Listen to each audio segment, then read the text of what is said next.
And for what I would use it for, just a beater knife, I mean, you can't beat it. This is my truck knife. You're never going to see a bad review on that knife because it's $9.99. There's nothing that knife could do. They could test it and it could be 3CR13 and they're going to go, but it's $10. If you're going to buy a knife in D2 for $10, you can almost guarantee that heat treat is horrifying. So clearly the opinions on this knife are varying, and I certainly had my own opinions coming into this review. And I'm going to be completely honest here, I was 100% biased about my opinion on this knife before I even used it. And now, after I've used it, that has me thinking.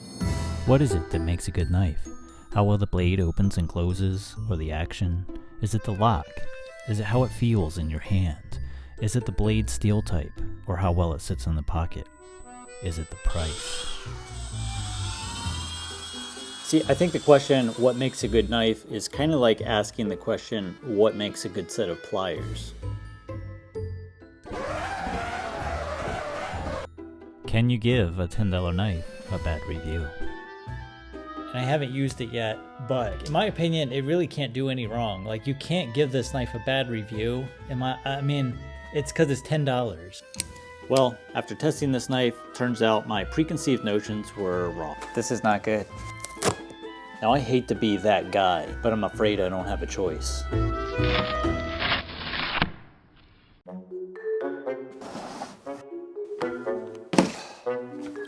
Okay, so what I want to do here is I want to put a nice new factory edge on this using the KME fixed angle sharpening system.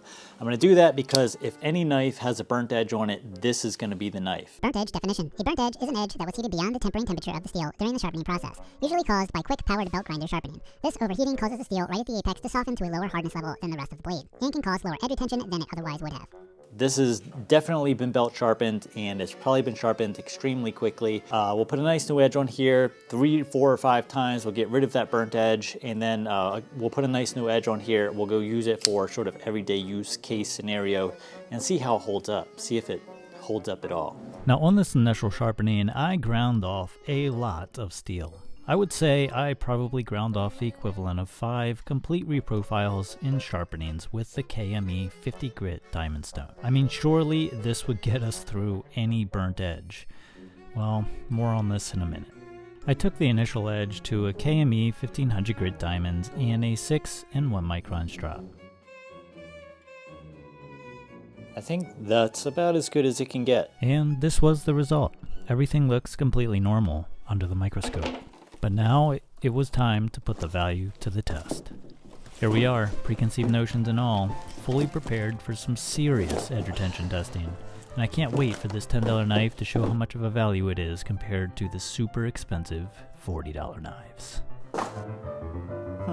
That fast? That is all the cardboard I cut.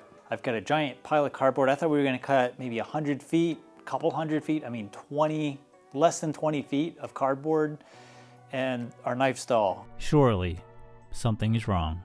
The Ozark Trail's D2 $10 knife apex did not hold up well to 20 or so cuts in cardboard.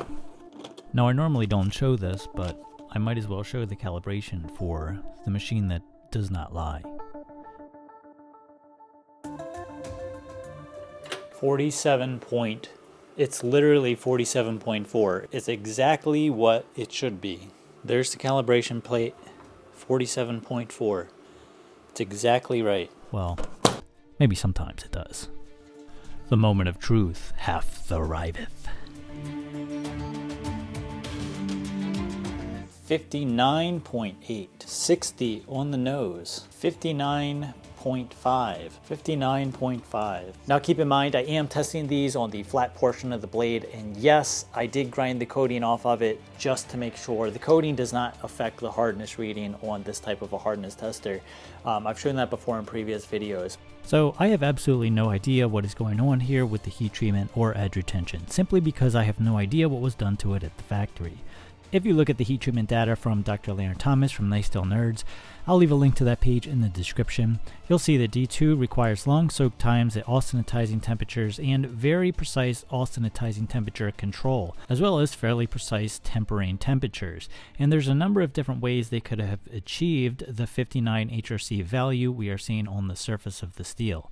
Keep in mind this value is only at the surface and not at the apex. Now your average everyday person buying a $10 D2 knife from Walmart isn't going to want to do surgery to it in order to get it to perform simple cutting tasks like cutting 20 feet of cardboard. So to get rid of the burnt edge theory, I wanted to do a whole bunch of sharpening on this before testing it again. That way we can completely rule out a burnt edge and confirm we have something more serious going on. So to do that, I dulled the knife on a brick and resharpened it 10 times. That's 2, that's 3, that's 4, that's 5, that's 6, that's 7, that's 8, that's 9, that's 10. This has 15 plus sharpenings on it at this point. So if we're still having problems, I'm not real sure what to do. Now since this was it, all or nothing, I decided to give it the best chance possible and put a mirror finish on the apex. Will the $10 D2 Ozark Trails knife finally cut? Uh-oh. Dude, already? There's no way. I think we might have a serious problem. All the cardboard that I just cut, that's it. So I'm kind of at a point now where I don't really know what to do. I don't really know what to think of this. On one hand, it's a $10 knife. On the other hand, is it actually a knife if it only cuts 20 feet of cardboard? I mean, I could rip 20 feet of cardboard with my hands just as fast. Now I know what you're all saying. Even an expensive $40 knife would dull in 20 feet of your special abrasive cardboard you got from MakeKnivesDullFast.com. So I'm calling your bluff, or something like that, and randomly picked out a $40 knife for the same cardboard test, the Volsteed Raccoon. The Raccoon was sharpened to the same 1500 grit diamond and 6 and 1 micron strop, same as the initial test we did with the old $10 D2.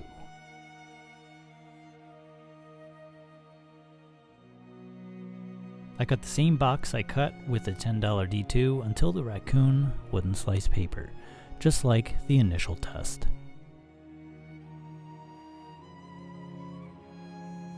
At least until I had to move on to a different box. Yeah, I think we're about at equal points paper cutting. They both seem to cut paper about the same. Let me show you the piles now, the different size piles. This is unbelievable. Now before I show you the piles, and I swear I didn't plan this, but I just looked up the price on the Raccoon and it's currently on sale for $41. Now, I don't have any affiliation with them. I just picked it out of my drawer because it's a great knife for the price and it was the same color. Sometimes you get lucky, I guess. I will leave a link to it in the description below for anybody who's interested in an actually good knife.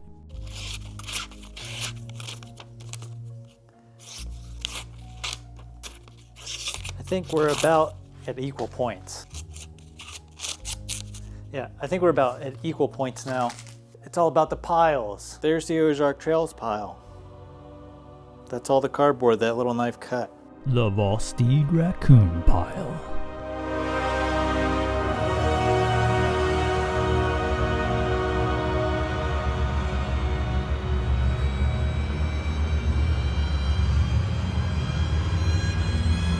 I mean, that's probably 4 times more cardboard. Is it 4 times more cardboard? It might be.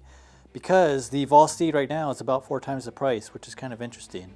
And here is the Ozark Trails $10 D2 after the first cardboard cut test, and the Volsteed Raccoon after its cardboard test. One has cut about 20 pieces, the other over 4 times as much, and both look about the same. I mean, what in the world is going on here? Why are people buying these? Or maybe I got a bad one. I can't buy one. They were sold out. I went to Walmart to try and buy one, and I pulled it up on my phone. Like, I'm looking for this knife. The guy was like, huh. He's like, you and everybody else. He's like, you're the 6th person to come in here looking for that. Apparently, it's like that everywhere. So what is absolutely crazy is that here we are 2 months later, and I still can't find these at any of the 4 Walmarts that are local to me. It's insane. They carry them, the tag is on the shelf, they've just been out of stock. Now you may be asking, how'd you get this one? This knife was actually sent to me by my friend Morgan over at Dark Water Actual. I will leave a link to his YouTube channel in the description below. Be sure to go check out his channel. I appreciate you sending me this knife because I still can't get it. So has my opinion changed on this after I used it? Yeah, I thought that this knife was going to be closer to a $40 knife in performance. We're talking D2 tool steel here. Is this really D2? I have no freaking idea. What I do know is that whatever type of steel it is not either not heat treated properly or something weird is going on with it, because it is a complete failure in my opinion. At least this knife is. In order to get it down to 10 bucks and how many they'd have to produce in order to do that. It would have to be such a mass production that it's like, they're not even worried about the heat treat.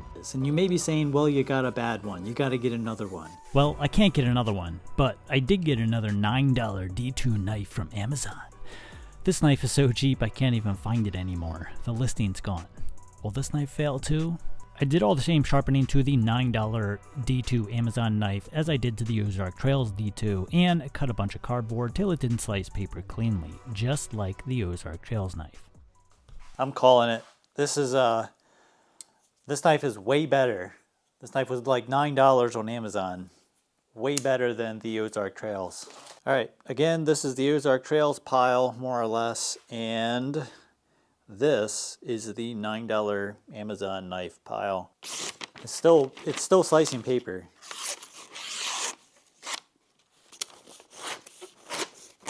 The Ozark Trails is not slicing paper. But what's the hardness of the $9 Amazon D2? 57.4, 57.4, 57.4. Figures, as soon as I get this video edited, I found it because they jacked up the price to 20 bucks, but I swear I paid $9 for it. They want 20 for it now, and it did cut over twice as much cardboard, so.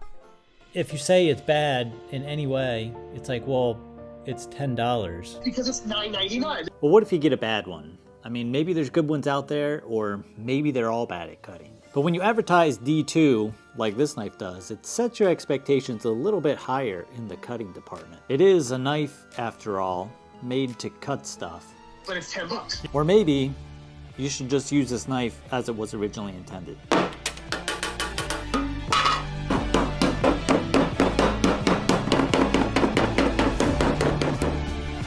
You know, my kid, I mean, he's out there, you know, prying a metal gate apart, and he's digging a trench with it, and it's holding up.